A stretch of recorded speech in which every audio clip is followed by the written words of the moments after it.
ଜୟ ସୀତାରାମ ସାଙ୍ଗମାନେ। ସରିଗଲା କାଲି ଶ୍ରାବଣ ମାସ। ସ୍ୱାମୀଙ୍କର ଇଚ୍ଛା ହେଲା ଖାଇବାକୁ ଟିକେ ଆମିଷ।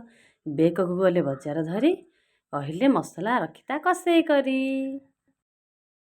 ପିଆଜ, ରସୁଣ, ଅଦା, ଟମାଟୋ ଛୋଟ ଛୋଟ କରି ଦେଲି ମୁଁ କାଟି, ଗ୍ରାଇଣ୍ଡରରେ ପୁରେଇ ତାକୁ ଦେଲି ମୁଁ ବାଟି। ଚିକେନରେ ମିଶିବା ଲାଗି ଆଳୁକୁ ଛୋଟ ଛୋଟ କରି ଦେଲି ମୁଁ ଭାଜି।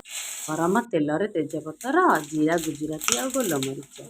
ମୋ ବେଟି କହିଲା, ମାମା ତମେ ତାକୁ ଏମିତି କରି ଭାଜୁଛ? ଆଜି ଗୁରୁବାର, ତେଣୁ ଆଇଁଷ ଖାଇବାକୁ କେହି ନୁହଁ ତରତର କେବଳ ମୋ ପତି ପରମେଶ୍ୱର।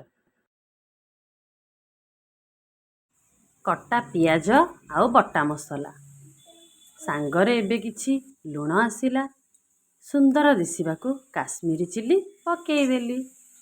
ଭାଜିଲି ତାକୁ 15 ମିନିଟ୍। ଚିକେନ ଆସିବାକୁ ଅପେକ୍ଷା କଲି। ବଟା ମସଲାକୁ ମିଶାଇ ଦେଲି, ଫ୍ରାଏ କଲି। ହଳଦୀ ଜମା ପକେଇବେନି ଆଗ, କାରଣ ସିଏ ମସଲା କଷା ବିଗାଡ଼ି ଦେବ।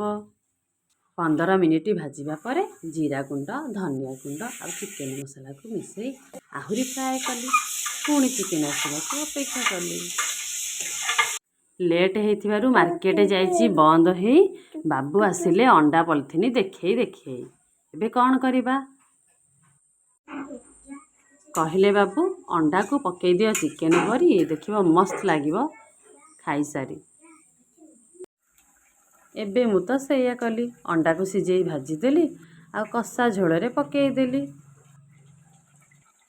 ଏମିତି ଭାବରେ ଚିକେନ ରେସିପିରେ ମୁଁ କଲି ଅଣ୍ଡା କରି।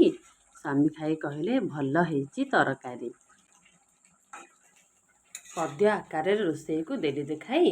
ଯଦି ଭୁଲ ହେଇଥିବ ତେବେ ଦୋଷ ଧରିବ ନାହିଁ। ଯଦି ଭିଡ଼ିଓଟି ଭଲ ଲାଗିବ, ଲାଇକ୍, ସେୟାର ଆଣ୍ଡ ସବସ୍କ୍ରାଇବ୍ ନିଶ୍ଚୟ କରିବ। ରହୁଛି, ନମସ୍କାର, ଜୟ ସୀତାରାମ।